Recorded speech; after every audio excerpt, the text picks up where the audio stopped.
Hey everybody, it's Matt and welcome back to Crypto Kings. In today's video, I'm going to talk with you guys about exactly what Shiba Inu is doing right now. I know there's been a lot of confusion about what's going on with the price. Is it going to head back up? Today's video, I hope to answer all of that. So if you guys are new, make sure to drop a like, subscribe, and let's get right into it, folks. So if you guys haven't seen what Shiba Inu has been up to today, you guys can see it is far from anything stellar. We are down around 10%, which is not very good considering when you look at the 7-day graph.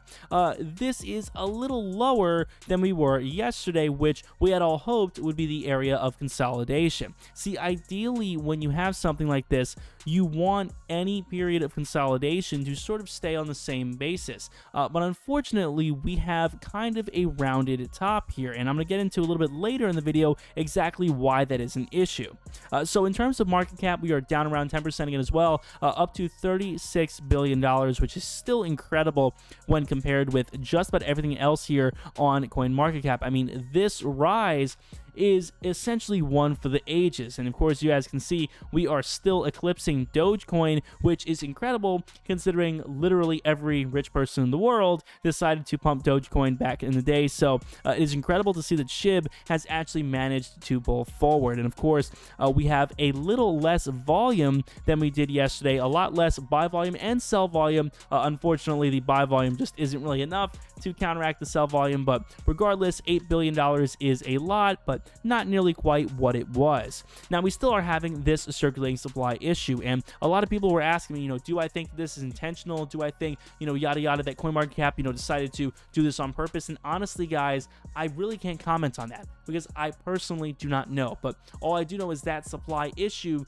is causing a lot of grief for a lot of people, because when it comes down to it, with this supply, it is in reality a lot less. It is around 350,000 as opposed to 550,000, and that is a bit of an issue considering I know there are a lot of people out there who do want to see this supply go down through burning on SHIBASWAP or however else the tokens are being burned. So that is stuff that people are constantly wanting to see, and the fact that CoinMarketCap does not have an accurate number here, at least by the looks of it, is not very good. But what is very good is starting up on Webull, guys. Top of the link down below in the description. It is so easy to do. You guys, you over there get started, trade 2 free stocks valued up to $2,300. So if you guys use my link at the top of the description, I get a couple free stocks as well. I always do appreciate that. And you guys get started over there trading stocks, crypto, including SHIB, and all that other good stuff. So Webull, top of the link down below in the description.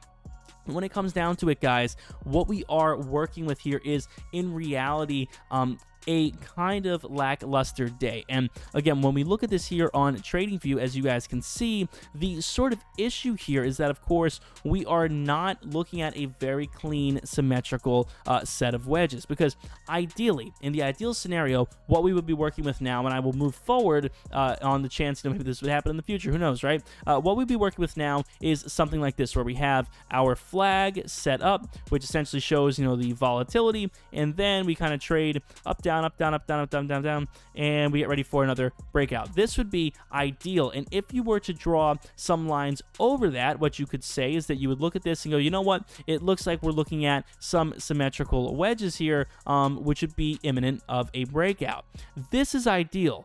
Now, the problem with what we're working with right now is that it doesn't really want to behave. It doesn't really want to fit any specific set of wedges, because if this were to be a symmetrical wedge pattern or some kind of wedge pattern that is inherently bullish, this should have some higher highs. This should have some higher highs. Really, it should be going doink, doink, doink. It should be hitting the top, the bottom, top, bottom. It should really be doing something more like this. That would be an ideal scenario, which would, of course, be ready for a breakout, because, again, that would signal some volatility, and it's getting ready. The volatility is being crushed to the same price, and it gets ready for a breakout.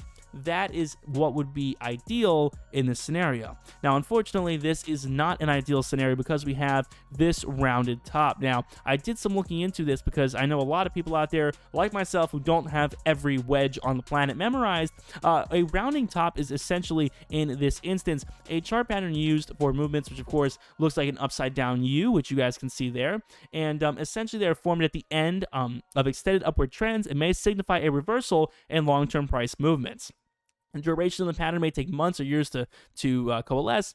Don't think it's going to take months or years for that to fix, but they showed an example of like a stock or any other asset that is going through this, and this basically is what SHIB kind of looks like right now. Now, the price forecast, again, it's not infallible. It is just a pattern that suggests that investors are weakening their resolve to hold the stock, or crypto in this case. It may begin selling shares in larger numbers. Doesn't always happen. So again, this is not particularly great, and that is sort of what alarms me when I look at this. Now, in the end, as much as we were hoping to watch this, trade within a horizontal barrier, a really tight horizontal barrier like this, and just watch it, go off the top, bottom, and get ready, to explode. As much as this would have been amazing, it is still really good to see the fact that it has not broken past that support level, which I actually guessed a couple of videos ago, but it does seem that this support level has been relatively accurate. And that, of course, is around the 60 mark, and you guys can see that here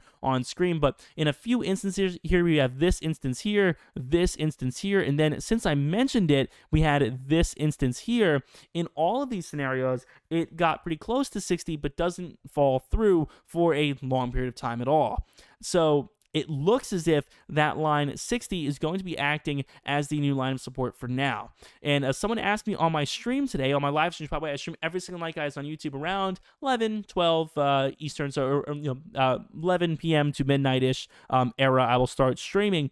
Someone asked me what happens if we watch it head below this line of support and then trades headed, sort of with a rounded top like this. What happens if we see some kind of rounded top below this key support line? And again, this would be a very big problem in my eyes. So I'm hoping by any and all means to avoid that, and just to rely on the rounded top we are seeing right now that is above this support line. Because again, technical analysis isn't everything. In the end, sometimes people just like to see, a certain number of, a sort of asset for a support. And I think that 60 is just kind of that number. It looks like that's the number that they don't want to really get below. And if it did, that would show that all of this growth was really in vain. All of this growth we saw in 28 was in vain. So that would be kind of upsetting. When we check our relative strength index indicator, you guys can see we are a little bit near the bottom. So we do have some headroom to potentially move up. We definitely could. If the relative strength index wanted to, we could, sort of work our way back up, maybe doing another rounded top yet again, which, definitely wouldn't be great, but would keep us above that kind of, 60 support line. So we definitely do have some room to go, some headroom if we were to break up and, head to like 73 or something like that. That is very possible with the current state of the relative strength index. When we check the MACD, you guys can see it is still looking like a soft sell. It's not exactly sure where these trends are going to be headed, but it still is looking like a soft sell. So it is very possible we can move back into that buy phase if all things go according to plan. And finally, of course, when we check our Fibonacci retracement, you guys can see over on screen right now that we are going to break this open, and we have the high of the low, which is of the run, which is 78, and the low, which is 61. And you guys can see that the Fibonacci retracement isn't really doing all that much for us, except for saying that this 23.6% line looks pretty good, and that is around 65. So again, if we could keep this 65 as a line of support, I'd be very, very happy with that as well. So this is just another possibility. So with that being said, guys, thank you all so much for watching. Again, I can't swear to where I see this going tomorrow, but I personally don't see it dropping below 60. That being said, guys, thank you for watching. Make sure to drop a like, subscribe for more daily SHIB vids. My name is Matt. See you guys on the next one. Peace.